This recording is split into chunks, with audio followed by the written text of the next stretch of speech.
तो हमारे पास pair of linear equation in two variables के कितने मेथड्स होते हैं? दो।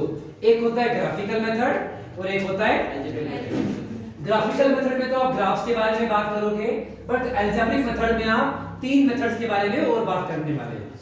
एक मेथड आपके पास होगा सब्स्टिट्यूशन मेथड, एक मेथड होगा एलिमिनेशन मेथड और एक होगा क्रॉस मल्टीप्लिकेशन मेथड। ठीक है, तो अगर मैं पहले ग्राफिकल मेथड की बात बोलूं तो ग्राफिकल मेथड में खाली तीन केसेस में तीन किस्म के ग्राफ हमारे पास बन सकते हैं।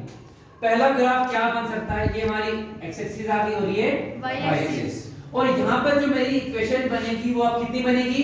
दो, क्योंकि पेयर की बात हो रही है तो दो इक्वेशनें होगी। क्लास 9th में हमारे पास खाली सिंगल इक्वेशन बन रही थी तो एक चॉइस हमारे पास गिवन थी। अब इस केस में हमारे पास कितने बनेंगे? कितने बनेंगे? दो। पहली कंडीशन वो होगी अगर तो मेरी दोनों की दोनों लाइंस किसी एक पॉइंट में जाकर इंटरसेक्ट करेगी। अगर तो उसने किसी एक पॉइंट पे जाकर इंटरसेक्ट किया तो जितने पॉइंट पे वो इंटरसेक्ट करेगी इसके सॉल्यूशंस भी उतने होंगे। अब इस केस में इसके सॉल्यूशन कितने होंगे? वन सॉल्यूशन, और वन सॉल्यूशन को ही बच्चों नाम दिया जाता है यूनिक सॉल्यूशन। किसका नाम? यूनिक सॉल्यूशन का। तो जो इसकी इक्वेशन बनेगी वो क्या बनेगी? a1 upon a2 is not equals to b1 upon b2।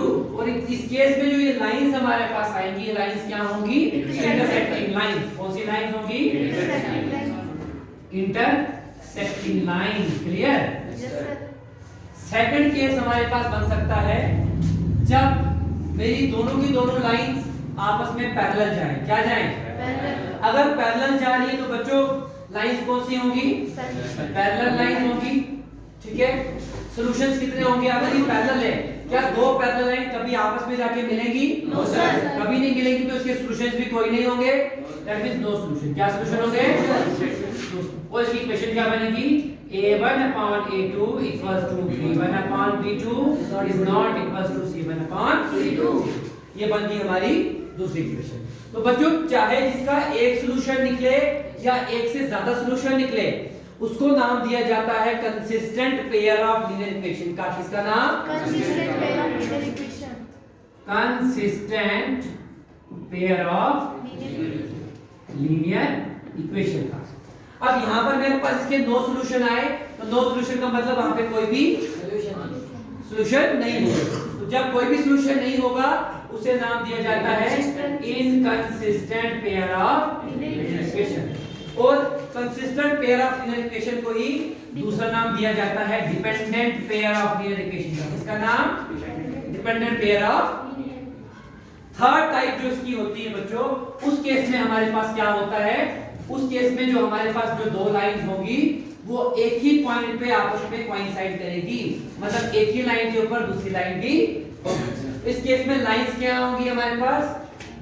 Coincident lines. क्या होंगी? कोइंसिडेंट लाइन कौन सी होती है? जो एक लाइन के ऊपर ही मीट करती है। अब इस केस में मेरे पास दोनों इक्वेशन एक दूसरे के ऊपर है, तो हर एक पॉइंट पे इसके कितने सॉल्यूशंस होंगे? एक सॉल्यूशन होगा। तो बच्चों इसका मतलब इसके कितने सॉल्यूशंस होंगे? Infinitely many solutions. और इसकी इक्वेशन क्या बनेगी? a1 upon a2 equals to b1 upon b2 is equals to। अब कोइंसिडेंट लाइंस और इनफाइनाइटली मेनी सॉल्यूशन का मतलब कंसिस्टेंट पेयर ऑफ या dependent pair of linear equation. क्या इतनी बात क्लियर हो गई? ये था हमारे पास ग्राफिकल मेथड। क्या था? ग्राफिकल। इसके बाद अगर मैं अलजेब्रिक मेथड की बात करूं तो मेरे पास होते हैं तीन टाइप्स। कितने टाइप?